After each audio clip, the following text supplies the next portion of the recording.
తాజాగా ఒక వార్త అందుతోంది. రుణమాఫీ ద్రోహం, రైతుల పాలిట కాంగ్రెస్ శాపమని 31,000 కోట్లు చెప్పి 17,000 కోట్ల మాఫీతో సరిపెట్టారంటూ హోర్డింగ్స్ వెలిసినాయి. హోర్డింగ్స్ సంబంధించిన వార్తను మనం చూస్తున్నాం. రేవంత్ సర్కార్ తీరును ఖండిస్తున్నారు రైతులు.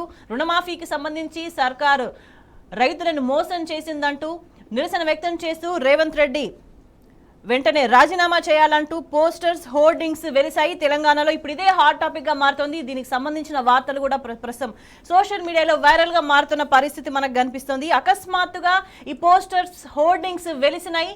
రుణమాఫీకి సంబంధించి పూర్తి స్థాయిలో అమలు చేసినమని ఒకవైపు ప్రభుత్వం చెప్పుకుంటున్న సందర్భంలో సగానికి పైగా రైతులకు రుణమాఫీ పూర్తి కాని పరిస్థితి. ఈ నేపథ్యంలో నిరసనలు కనిపిస్తున్నాయి. మనకు అనేక చోట్ల పోస్టర్స్, హోర్డింగ్స్ కనిపిస్తున్నాయి. రైతులను మోసం చేసిన సీఎం వెంటనే రాజీనామా చేయాలంటూ కూడా తెలంగాణలో పోస్టర్స్, హోర్డింగ్స్ వెలిసినాయి. ఇది ఇప్పుడే హాట్ టాపిక్ గా మారింది. మనం దానికి సంబంధించిన విజువల్స్ కూడా మనం గమనించవచ్చు.